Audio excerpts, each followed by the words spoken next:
Why are the women oppressed? They are not. But if you understand something, and let me spend a moment since we opened that can, let's try and inshallah serve it. May Allah subhanahu wa ta'ala forgive us. In Islam, a man is supposed to be looking after the women whom he is the guardian of.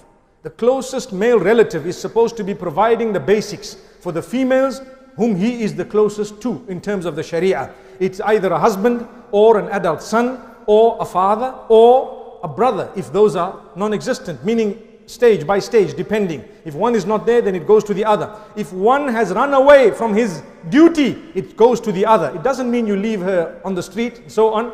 So a woman in actual fact does not really need money for anything that is necessity. If she has money, it's token for her own, I would term luxury. It's just hers. She doesn't actually have to look after someone with that wealth. She doesn't actually have to she's got no duties besides zakat to be paid with that wealth.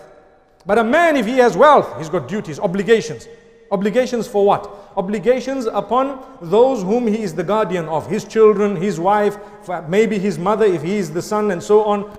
And if the father is not around and what have you. So there are so many obligations. So by right, a woman a long time ago used to be inherited herself. You know, when a man owed another man money, and if he died, they would say, okay, just give me his daughter and forget about the money. A'udhu billah. Just give me his wife, the widow, and forget about the money. A'udhu billah. What dignity did Islam bring to those women? That is prohibited. It is wrong. It's haram.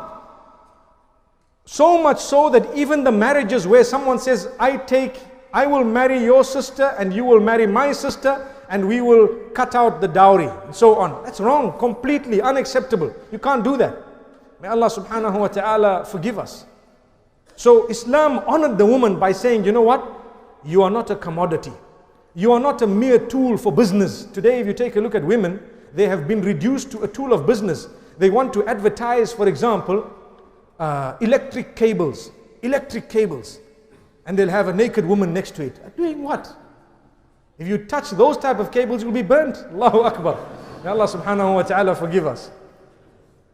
But they want, so to advertise anything, they have a woman. Why? Because she doesn't realize we've been reduced to a little tool of attraction. And this is why the women of the West, sometimes when they realize what's going on and they say, you know, I've been brought up just to impress and attract the opposite sex.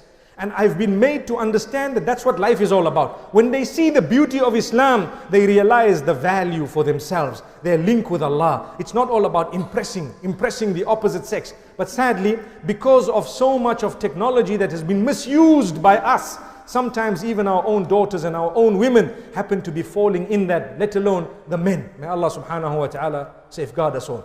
So, Allah says a woman will not be sold and she will not be used as a commodity. In fact, she will be acknowledged as a human being by giving her a share, even though she doesn't really need something. Give her. So now, and I'm going to give you an example. A man dies. He leaves behind one son and one daughter. And he leaves behind 75, let's make it interesting, 75 million Qatari riyals. MashaAllah. Interesting. So the son gets 50 million and the daughter gets 25 million. And this daughter, is the closest relative to the daughter, male relative, is that son, my brother. Because she's not married, her father's just passed away, she doesn't have any other brothers. This is the brother. So now what happens? Islam says, listen sister, that 25 million is yours. You can do what you want with it. And this guy's 25 million, he has to look after his wife and children with it, and he has to. And on top of that, all your basic requirements, he must provide for you. Allahu Akbar. Who has more money? Divide it. This guy has to divide his 50 million in 5 people, 10 million each. And that one, 25 million, I'm still sitting with it. And it's mine. Take a look at who got more. But people don't look as deep as that. And they find fault in the Quran because the men are not practicing upon that. We run away from our sisters. My sister, what will happen is when my dad dies, I'll try to steal even the 25 million from her. I will undervalue the property and say, oh sister, that property is only 1 million riyal. She say, oh, are you sure, my boy? Okay, no problem. And I know it's 10 million. I'm cheating her. She's a woman. A'udhu billah. This is what's going on in the ummah. So people are thinking bad of us, not because, Allahu Akbar, The Quran is wrong, not because, meaning there's no flaw in the Quran at all, but because we are the ones who are not practicing upon the teachings of Islam. And we don't even want to know them. So you are supposed to be looking after them. Allahu Akbar. May Allah subhanahu wa ta'ala help us and may He safeguard us.